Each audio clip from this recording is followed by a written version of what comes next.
En 1900, l'Europe se pense au sommet du monde. Les grandes puissances sont riches, industrielles, confiantes.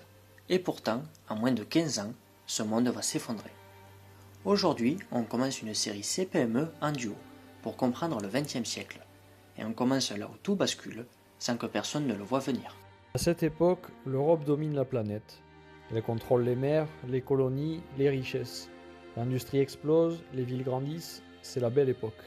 Dit comme ça, on a l'impression que l'humanité a enfin compris comment éviter les catastrophes.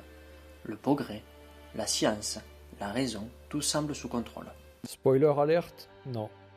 Dans cet épisode, on va comprendre pourquoi un monde qui se croit solide est en réalité assis sur un baril de poudre. Pour comprendre cette illusion, il faut d'abord regarder ce que les gens voient, pas ce qu'ils ne veulent pas voir. À la fin du XIXe siècle, la seconde révolution industrielle transforme les sociétés européennes. L'électricité s'impose, le pétrole arrive, les machines deviennent plus performantes. L'exposition universelle de Paris de 1900 est une vitrine parfaite. On y célèbre le progrès, la technique, l'avenir. On inaugure même le métro parisien. Concrètement, on se dit, si on arrive à faire ça, tout ira forcément mieux. Le raisonnement est simple. Plus de technologie égale moins de problèmes. Attends, on est toujours dans les années 1900, non?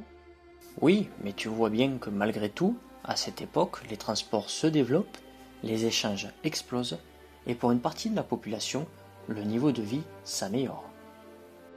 Mais le progrès économique ne suffit pas à expliquer ce sentiment de puissance. Il faut aussi regarder la carte du monde. En 1900, l'Europe ne domine pas seulement économiquement, elle domine territorialement. Le Royaume-Uni, la France, l'Allemagne possèdent des empires coloniaux immenses. L'Afrique et l'Asie sont largement sous contrôle européen. Même l'Italie, pourtant jeune nation, rêve de grandeur et d'expansion. Sur le papier, c'est impressionnant. Dans la réalité, c'est beaucoup plus instable. Ces empires reposent sur la contrainte, la violence et des équilibres fragiles. Mais tant que ça tient, on préfère ne pas poser de questions. Et justement, c'est là que le problème commence, parce que ce que l'on ne veut pas voir finit toujours par ressurgir. Derrière la belle époque, les tensions sont bien réelles. Les inégalités sociales sont fortes, le fossé entre élite et population s'élargit. Dans certains empires, la situation est explosive. L'Empire austro-hongrois, par exemple, rassemble des peuples très différents. L'affaire Heydel, un scandale de contre-espionnage, révèle des failles profondes dans l'État. Les régimes semblent solides, mais ils sont souvent rigides, vieillissants et déconnectés. En résumé, ça tient, mais seulement parce que personne ne secoue vraiment la table.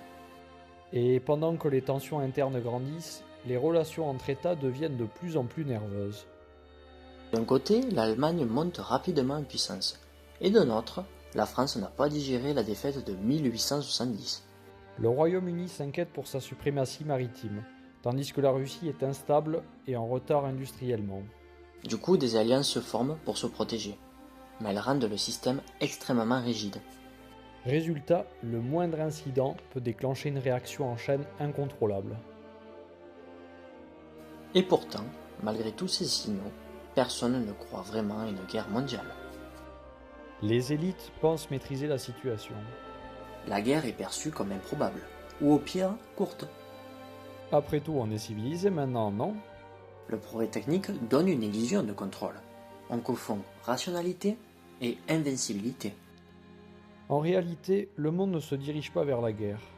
Il s'y installe lentement sans le savoir. Au début du XXe, l'Europe se croit au sommet de sa puissance. Mais cette stabilité repose sur des illusions, des tensions ignorées et des équilibres fragiles. Il ne manque plus qu'un événement pour que tout bascule. Et cet événement arrive le 28 juin 1914. Dans le prochain épisode, avant de voir comment une guerre que tout le monde pensait courte et devient une catastrophe totale, on mettra en évidence que l'illusion de la belle époque était sous nos yeux lors des différents conflits.